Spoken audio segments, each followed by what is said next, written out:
Tatay ko, oh. Pag nandito ka talaga, pagising mo pa lang. Dami ng pagkain. Ano pa? Sinaga. Fried rice, o diba? Kaya fried rice ang tatay ko. Yan ang gusto ko sa fried rice, yung tuyo. Ano yan pa? May paminta. Wala eh. Yung dry, yan ang masarap sa fried rice. Ano Dry. may, ano dyan, pamintang durog, ang dami. Asan? Hindi tuloy alam ng mga anak ko ano kakainin. Kung kakain ba ng kanin. O yan niluto ng nanay ko, champurado. Magkaiba sila na niluto. May champurado na. Meron pang, ano to pa? Pork chop? Pork chop. Tapos, fried rice. Awal ka talaga mag-diet dito kapag andito ka eh. Pag andito ka, feeling mayaman ka eh. Bakit? Daming kamatis oh. Pinapauwian ako ng nanay ko ng kamatis oh. Lunes, Martes, nakapakpak na to. Miyerkules.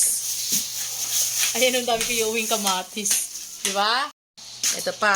Binigyan ako ng pipino, 5 kilo. Sobrang daming pipino. Ah! Ayan o, ang daming pipino.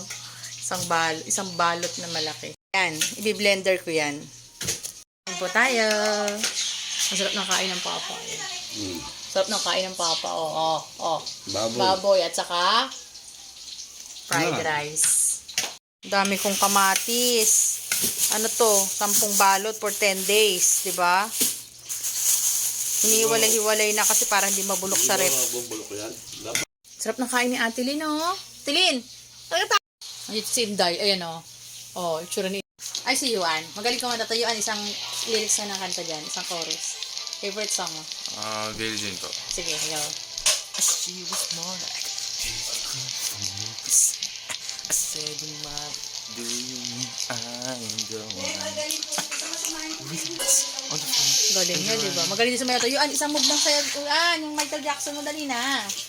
Dancer din po yan. Sige na. Singer ng dancer. Isang move lang. 1, 2, 3, go.